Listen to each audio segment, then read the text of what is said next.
Hey class, Prof JC here, and in this week, I want us to look at this book called The Purpose-Driven Life. I don't believe it was on your required reading, and so I'm going to read a little bit for you from The Purpose-Driven Life. And I think it's great when we talk about this idea of purpose to really start with this idea. Now, some of you may agree, some of you may disagree with it, but I'm going to try to make this palatable. This is a faith-based book, okay? Very Christian, very evangelical. It was one of the largest, over 35 million copies of it sold back in the late, I want to say maybe it was the early 2000s. It hit this huge wave, late 90s or early 2000s, and like every church across America was getting this and going through The Purpose-Driven Life. And there's a reason for it. It's because a lot of people, and I do a lot of trainings out there with corporate America, and it's amazing how I work with a lot of people who are mid-career, mid-level managers. I work with senior vice presidents. I've never had a CEO in any of my trainings, but some senior vice presidents. And it's incredible to me how, how many people, even in incredible organizations, Fortune 500 companies, people who have reached what we would look at and say these are very successful people, they're still struggling to find out their purpose. So it's a major question. So here's what he has to say. Okay, I'm on page 21. If you have the book, and I recommend that you get this book. It's actually a really good book. So I'm gonna read this and kind of translate it for, if you're a faith-based person in the class, you'll understand what this is saying. If you're a Christian person or faith-based.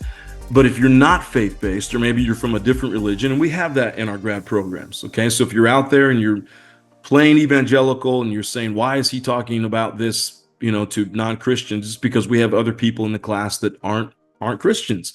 So I want to explain this, how it can work for obviously the faith-based person, but I also want to explain how it can work for how what we're going to talk about this week can also work for the person who's not. Here's Rick Warren, page 21. It's not about you. That's what Rick Warren says.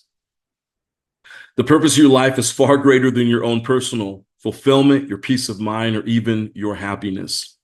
It's far greater than your family, your career, or even your wildest dreams and ambitions. If you want to know why you were placed on this planet, you must begin with God.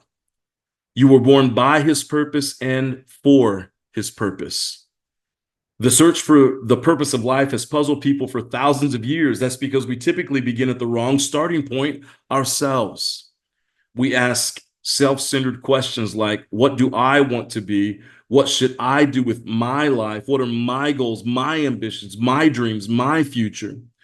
But focusing on ourselves will never reveal our life's purpose. And then he goes on to say, the Bible says it is God who directs the lives of his creatures. Everyone's life is in his power. Continuing on, he says, contrary to what many popular books, movies, and seminars tell you, you won't discover your life's meaning by looking within yourself. You've probably tried that already. You didn't create yourself, so there's no way you can tell yourself what you were created for. If I handed you an invention you'd never seen before, you wouldn't know its purpose, and the invention itself wouldn't be able to tell you either. Only the creator of the owner's manual could reveal its purpose. And I'm going to skip down. Many people try to use God for their own self-actualization, but that is a reversal of nature and it is doomed to failure. You were made for God, not vice versa, and life is about letting God use you for his purposes, not for using him for your purpose.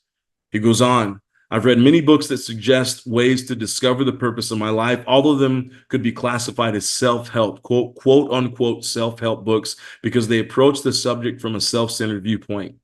Self-help books, even Christian ones, usually offer the same predictable steps to finding your life's purpose. Consider your dreams, clarify your values, set some goals, figure out what you're good at, aim high, go for it, be disciplined, believe you can achieve your goals, involve others, never give up. Of course, these recommendations often lead to great success. You can usually succeed in life, succeed in reaching a goal, if you put your mind to it, but being successful and fulfilling your life's purpose are not at all the same issue. And this is what I've seen. There are a lot of people who are very successful, but they would say when they get their 40s, 50s, they say, I have not fulfilled my life's mission. There's still something empty in them where they know that there's more that they need to be doing. You could reach all of your personal goals, becoming a raving success by the world standard, and still miss the purposes that God created you. You still need more than self-help advice. The Bible says self-help is no help at all. Self-sacrifice is the way, my way to finding your true self. So this is how Rick Warren starts it off. Okay. Now I want to translate this for you. So if you're a person of another faith outside of Christianity, you just kind of, you put that higher purpose when it talks about God, you can put your view and your meaning of God. If you're a Christian, like I'm a Christian, a faith-based, person, then we kind of understand everything that Rick Warren is saying. If you're out there and you're saying, oh, rolling your eyes, this isn't for me, and maybe you're not a faith-based person at all, right? Maybe you're agnostic, atheist, whatever it might be. Here's how you can translate this. And I think it's important for all of us to understand this. That if we take our purpose, the purpose of our life, and we just think about ourselves, if that's the primary thing that we think about, it's going to lead us in the wrong direction. If we just think about the house that we want, the car that we want, all the travel that we want to do, me, right? If that is the purpose of our life, and that's kind of where a lot of people start. I was working with one of my advisees the other day here at Point Loma, young lady, and she's trying to get out of Point Loma as quick as possible. And so I'm asking, well, what do you want to do? She's trying to decide what major, and am I going to change my major in the last 2 years, or am I going to stick with kind of where I'm at? And so I'm asking her, well, what do you want to do if you could plan your life out 5 to 10 years? Now that's hard for a 19-year-old to answer, right? She's 19. That's hard for her to answer. But her answer shocked me a little bit. She said, well, my life is not really going to be about work. I really want to travel, right? That's what I want to do. I really want to spend my life traveling. Okay, awesome. And so in my mind, I'm thinking, then she might get a job where, she makes $30,000 to $50,000 a year, lives very simply, because I've seen this. I've seen people do this. They live very simply. They get a job that doesn't demand a lot out of them, and then they work when they need to. And then when they take their long weekends or week or whatever it is, they go out and they spend their time traveling. But they come home and they live probably with a roommate, and they've got a beat up old car, right? And they don't have a lot of expenses. They've kept their expenses down. And again, there's nothing wrong with that. It shocked me though, so I'm kind of leading her in that direction, that travel is going to be her goal. Okay. Then we either find a job that allows you to travel, or you're going to have a lifestyle or a job, a kind of a career that's either remote or, a job you don't care about. Cause that's one of the things she said is I'm not going to really care about my job. But then what shocked me, she said, we started looking at jobs. She said, well, whatever I end up doing needs to make a lot of money. Right. So basically she's saying, I'm going to get a job that I don't really care about. Right. It's not going to be important to me, but it needs to make me a ton of money. Why? So I can go out there and travel. Now, again, this person is 19, so they have a lot of learning to do, a lot of growth to do. So there's no judgment whatsoever, right? I look at her and I see, someone who could almost be, my daughter. And then how do you kind of guide them in the right direction? Because saying that is, and again, I'm not judging here, but that whole answer really is kind of a selfish answer, right? I don't want to care about my work, but it needs to pay me a lot of money so I can go out and travel the world and do all the things that I want to do, right? That's a very me-centric. And again, when you're 19, that's kind of what we do. But as we mature, as we get older, as we're working towards graduate degrees, as we're thinking about where we want to go from here. And here's what I've learned too. A lot of our graduate students I've interviewed, we've got an amazing group of people who've come in for our fall semester, about 55 new students, I think in total. No, I'm sorry, 55 Master of Business students, okay? And then another 20 Master of Leadership students, all of them incredible. And I've talked to many of them over this summer as part of the interview process, part of the process getting in.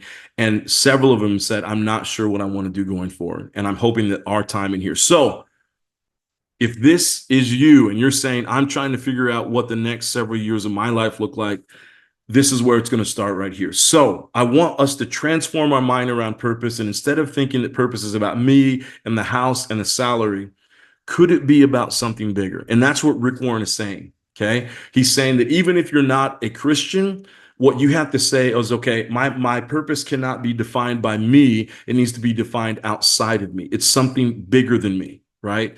And here's what I think. I think most of us kind of know what our purpose is. I think most of us have that thing we want to chase after. What gets in our way is we want the house and the cars, and we want all the luxury items, and we want to live that kind of a life. And that could get in the way of maybe really trying to live the life that we are meant to live or called to live or whatever it is. Okay. So here's what I want you to answer this week. Question number one. What does Rick Warren say about purpose? Okay. And you go back and listen to what I read. I just read a lot about that. So you need to listen to that. Or if you have the book, just read those first couple of pages in the first chapter.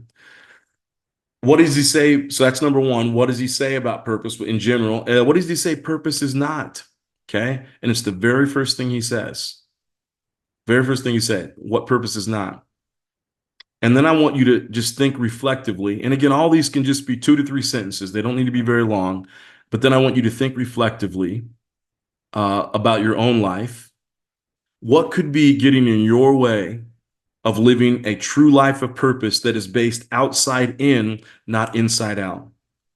Again, an inside out is me. Here's what I want. Here's what I want to do. Me. And this is what I'm gonna do with the rest of my life based on me. And outside in is looking at the world around us and saying, what are the major problems out there that need to be solved? What can I do to add value to the marketplace? What can I do to add value to other people? That's an outside in approach. Okay. For those of you who are faith-based, it could be, more conversations with God, listening in and more meditation times, more listening, reading the scriptures, whatever it is that could push you in this direction. So those are the 3 questions I want you to answer. Okay. And I look forward to reading your responses, and I look forward to a whole semester where we get to talk about this important issue of purpose. Thanks so much for listening. I'll see you in the next episode. Take care.